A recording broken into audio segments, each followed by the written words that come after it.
Hi everyone. So the next posture in our Hot 26 sequence is awkward series. And this is one of my favorite postures because it is one of the only postures in the Hot 26 that really focuses on building leg strength. Or it really targets the leg muscles, I should say, because we need leg strength in all of the yoga asanas that we do, but this one really kind of gets to them. And you can make it, a little more difficult or a little more relaxing depending on where you're at that day. So there are 3 parts to this posture or this series, and we'll get into them right now. So to set up for awkward series, first we always start in our Tadasana, but we want to then separate the feet 2 fist widths apart or hip distance. So we tell students to literally take 2 fists, place it in between the feet, and that is the correct distance. And we want the heels to be directly behind that first and second toe so that the insides of the feet are parallel to one another and make 2 sides of the capital H, all right? And then from here, the thing that we want to watch is we don't want to let, as we go down into our posture, we don't want to let the feet come out or, the toes pigeon toe in and the heels come out. So that's why this setup is very important. All right. So from there, then we bring the arms up, shoulder height. And again, we're not really reaching and rounding through the upper back. We want to bring the shoulder blades flat against the back. Bring the shoulders into their sockets and reach out through the fingertips. From here, then we begin sitting back in that imaginary seat behind us. So we sit our bottom down nice and low. We can even let the chest go forward if you need to, especially as you're just beginning to learn this posture. But eventually we want to bring weight back into our heels. Eventually we want to get our thighs parallel to the floor and then lift through the chest.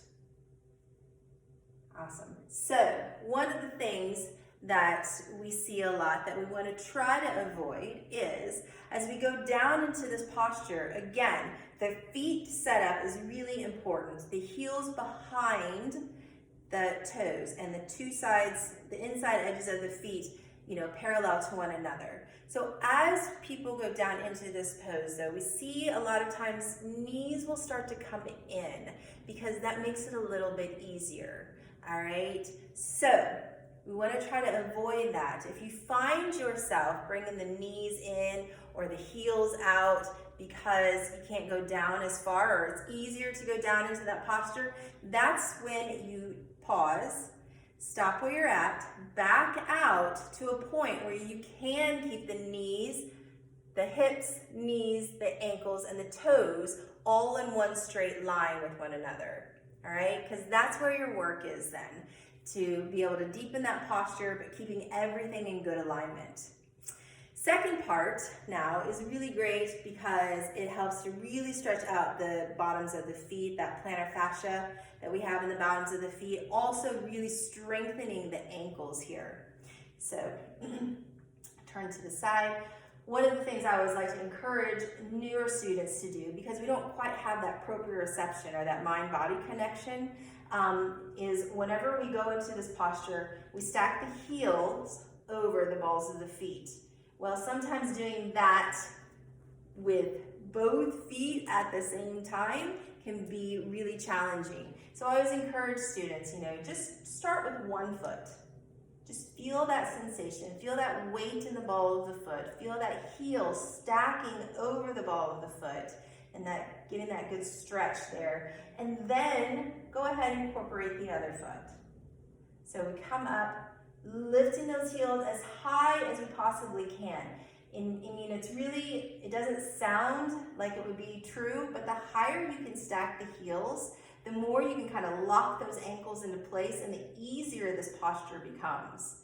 So from here, also keeping the arms up. And then if you're ready here, heels are lifted, going ahead, sitting down in that imaginary seat. And if you fall out, just pick it right back up. Sitting down, holding it here, and change. So that's the second part. Third part is we bring the knees together. So we're zipping those legs up all the way from the knees to the groin, really pulling everything in, squeezing everything together. Let the heels come up because they're going to need to anyway. And then we're going to slide ourselves down that imaginary wall. Nice and slow, let the heels come up, bringing the hips to a hover over the heels. Or if you're more of a restorative posture, you can just go ahead and rest here. Rest the hips onto the heels. But from here, once you're down as far as you're going to go, we're going to gently tuck the knees towards the floor, tall through the torso, arms are still at shoulder height, so that you're making three sides of a box with the arms, the torso, and the thighs here. Keep breathing. I looked forward and I fell down. So from here, keep squeezing the legs together, and then slowly start to bring yourselves back up. Step the feet together and arms come down to your sides. And that is the awkward series. So try that out, play around with it. Again, just like I did in this video, if you fall out of a posture or a part of it, just pick it right back up. You know, it's how we learn. Sometimes we gotta fall in order to get back up. So I hope you guys enjoyed this tutorial. We'll see you soon.